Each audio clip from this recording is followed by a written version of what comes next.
आज झारखंड के मुख्यमंत्री हेमंत सोरेन चतरा जिला के सिमरिया विधानसभा में टंडवा प्रखंड में एक विशाल जनसभा को संबोधित किया। इस संबोधन में उन्होंने बीजेपी पे कड़ा प्रहार किया। उन्होंने बताया कि जो बीजेपी महिला बचाओ बेटी बचाओ की बात करती है और बिल्किस बानो के अपराधियों को क्यों छोड़ देती है, राम रहीम जैसे रेपकारियों को चुनाव के पहले क्यों छुड़वा लेती है, और भी बहुत सारे घोषणाएं इन्होंने इस रैली में किया। आप उन्हीं के जुबानी सुने। मध्य प्रदेश में कितना मिल रहा है ये बताएं, छत्तीसगढ़ में कितना मिल रहा है। साथियों, ये आदिवासी दलित विरोधी दल है, इनको कभी नहीं ये चाहता कि एक गरीब आदिवासी उनके बगल में बैठे। ये कभी नहीं चाहते कि आदिवासियों को देश में अपने पैरों पर खड़ा होने का मौका मिले। आज इसीलिए एक आदिवासी नौजवान को उतारने के लिए लगातार 2019 से ये लोग लगे हुए। आज इसीलिए इन लोगों ने जो 2019 से लेकर आज तक सरकार को और मुझे कूटने का काम किया है, इस चुनाव में इन सबको कूटने का काम करना होगा। चुनाव के मतदान के माध्यम से पूर्ण बहुमत के साथ हमारे मनोज चंद्रा जी को जिताने का काम करना है, फिर सरकार बनाने का काम करना है। इसीलिए साथी 2 नंबर ईवीएम मशीन में चुनाव चंद्रा जी का महागठबंधन का तीर धनुष छाप है। इस तीर धनुष छाप से लड़के लिया झारखंड, लड़के लेंगे अधिकार के साथ आपको ये वोट करने का काम करना है। बातें बहुत है साथी, अभी और बहुत लंबा कार्यक्रम है। यहाँ से अभी हमें कोल्हान जाना है, कोल्हान से फिर हमें रांची आना है। बहुत कम समय है, मौसम भी खराब हो रहा है, इसीलिए याद रखिएगा, ये लोग हिंदू मुस्लिम करेगा, अगड़ा पिछड़ा करेगा, घुसपैठी करेगा, बेटी रोटी माटी की बात कर रहे हैं। बेटी की क्या बात करेंगे? याद कीजिए, बिल्किस बानो का केस गुजरात में 25 लोगों ने उसके साथ सामूहिक बलात्कार किया। सुप्रीम कोर्ट ने उनको सजा दे दी और चुनाव में ये भारतीय जनता पार्टी के लोग पेरोल में उनको चुनाव में बाहर छोड़ देता है। अंततः सुप्रीम कोर्ट के आदेश पर फिर से उनको जेल में डाल दिया जाता है। यही राम रहीम जो रेप के कांड में सजा भुगत रहा है, उसको चुनाव में छोड़ दिया जाता है और चुनाव जीतने का ये लोग काम करता है। बेटी की बात करते हैं और माटी की बात तो दूर। आज यहाँ पर विस्थापन किसका होता है? आदिवासियों का, दलितों का। यहाँ हंसदेव जंगल जाके देख लिए छत्तीसगढ़ में, अपना व्यापारी मित्रों को लोगों ने वहां पर खदान दे दिया। आज जंगलों से आदिवासियों को उजाड़ा जा रहा है। जो विरोध कर रहा है उसको नक्सल बना करके जेल डालने का काम किया जा रहा है। इसलिए साथी, बातें बहुत है, इनका एक एक सवाल का जवाब देने के लिए हमारे पास जवाब है, लेकिन समय कम है। अब आप लोग को जवाब देना है। 5 साल आप लोगों के लिए हम लोग रोए गाए हैं। आज कोरोना में हम लोगों ने आपको बचाया है और इस कोरोना में आपको बचाने के लिए हमें बहुत बड़ी कीमत चुकानी पड़ी है।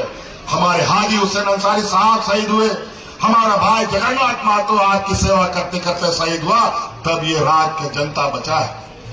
इसीलिए साथी, आप लोगों को इस बात को याद रखना होगा। ये और आज पूरे राज्य में एक ही आवाज गूंज रही है, फिर से इस राज्य में आबुआ दिशो आबुआ राज, आबुआ सरकार आएगा। हम लोग इस प्रचार में गांव पंचायत विभिन्न जिलों में, विभिन्न विधानसभाओं में कार्यक्रम करते हुए आज आपके बीच में आए और ये कहने आए हैं कि वोट मांगने हम लोग अधिकार के साथ आपके बीच में आए हैं।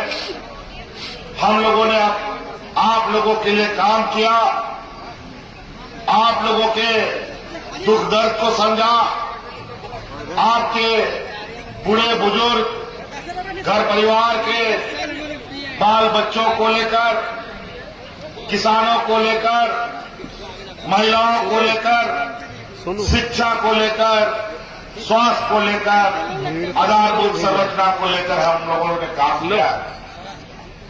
हम आज इस पिछड़े राज्य में, जहां हमारे अधिकतर लोग गांव देहात में बसते हैं, उनकी गरीबी हमसे छुपी नहीं है। राज अलग हुए 20 साल, अभी 25 साल होने जा रहा है। 20 सालों तक हमारे विपक्ष के लोगों ने इस राज को हाँकने का काम किया, लेकिन आलम 20 वर्षों में ये हालत इन लोगों ने कर दिया था कि डबल इंजन की सरकार में लोग हाथ में राशन कार्ड लेकर के भाग भाग करते हुए मरा था। और आज फिर से ये वोट मांगने आए हैं। ध्यान रखिएगा, ये लोग वोट सिर्फ और सिर्फ अपने पेट भरने, अपने पूंजीपति साथियों को मदद पहुंचाने के लिए वोट मांग रहे हैं। यहाँ के खनिज संपदा पर, यहाँ के जल जंगल जमीन पर इनकी नजर है। जहाँ अपने बड़े पैमाने पर व्यापारियों को स्थापित करना चाहते हैं और हमें विस्थापित करना चाहते हैं। और आज ये गरीबों का, आदिवासियों का जल जंगल जमीन बचाने की बात एक जुमलेबाज की तरह बड़े बड़े मंचों से बोलते हैं, बड़े बड़े नेता बोलते हैं, देश के गृह मंत्री, प्रधानमंत्री तक बोलते हैं।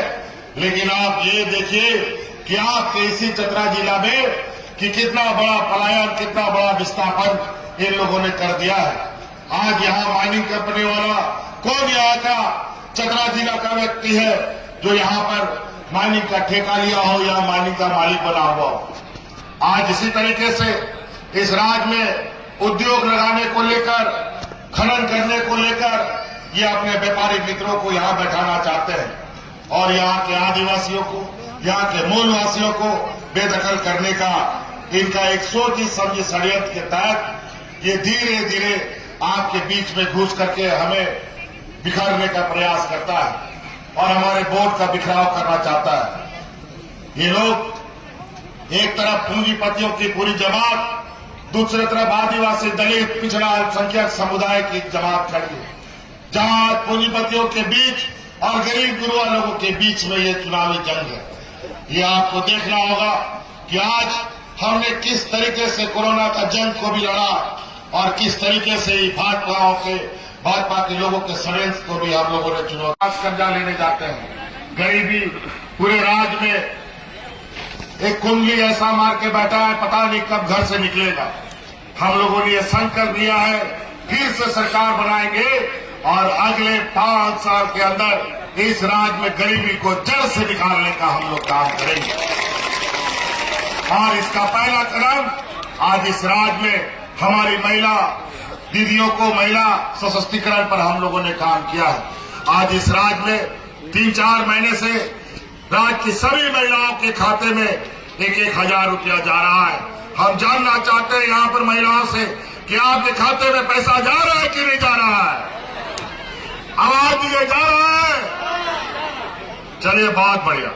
और हमने संकल्प लिया है कि हम फिर से सरकार बनाएंगे।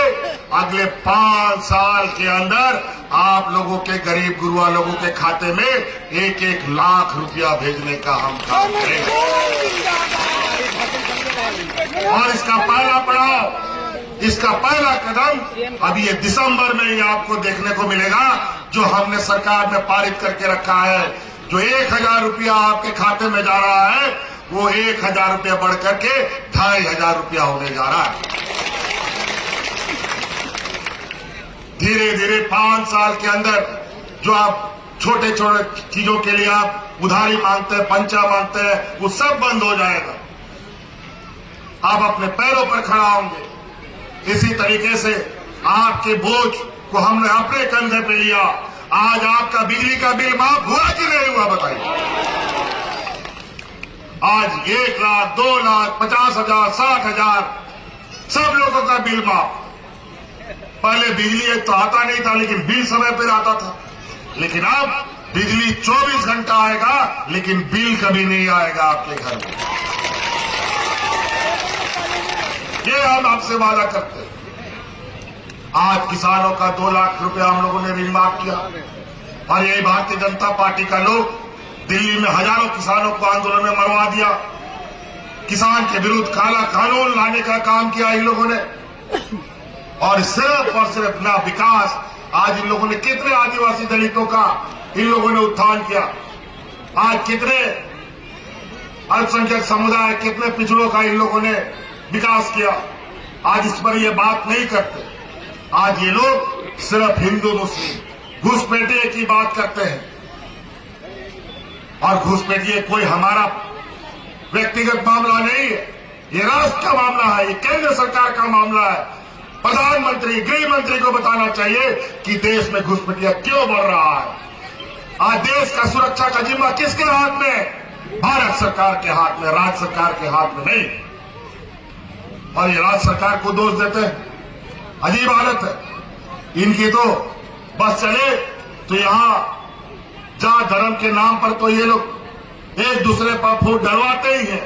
घर घर में भी अब ये लड़वाना शुरू कर दिया है। बाप बेटा को लड़वा देता है, भाई भाई को लड़वा देता है। ये हालत है। ये लोग फूट डालो और राजनीति करो में विश्वास रखते हैं। इसीलिए साथ ही आप लोग ध्यान रखिएगा, 13 तारीख को याद रखिएगा, 13 तारीख को चुनाव है। अभी यहां पूरा देश का भारतीय जनता पार्टी का 1 दर्जन से अधिक मुख्यमंत्री, 2 दर्जन से अधिक केंद्रीय मंत्री, प्रधानमंत्री तक यहां मंडराने लगे हैं। आप तीर धनुष तैयार करो कि जितना गीत लोग उड़ रहा है सबको एक एक करके जमीन पे गिराने का काम करो। आज ये विस्थापन की बात करते हैं, ये आज बात करते हैं। हमने विस्थापन आयोग बना दिया है और अगला सरकार बनने के बाद जितने लोग विस्थापित हुए हैं, जिसको रोजगार नहीं मिला, जिसको मुआवजा नहीं मिला, एक एक व्यक्ति की समस्या का समाधान, चाहे खदान हो चाहे एनटीपीसी कंपनी हो, वहां से निकाला जाएगा। अभी तो हम लोगों ने 1,36,000 करोड़ रुपया का कोयला का बकाया ठोक दिया है। इस पर केंद्र सरकार कुछ नहीं बोलती और ये पैसा सब आप लोगों का पैसा है। और इसलिए आने वाला सरकार के बनने के बाद हम अपना हक अधिकार केंद्र सरकार से लेंगे। और हक अधिकार गरीब को कोई मांगने से नहीं देता है, हक अधिकार लड़ने से मिलता है। और लड़ते लड़ते छीन कर हमें लेना आता है और अधिकार लेकर के आपके घर तक पहुंचाने का काम करें।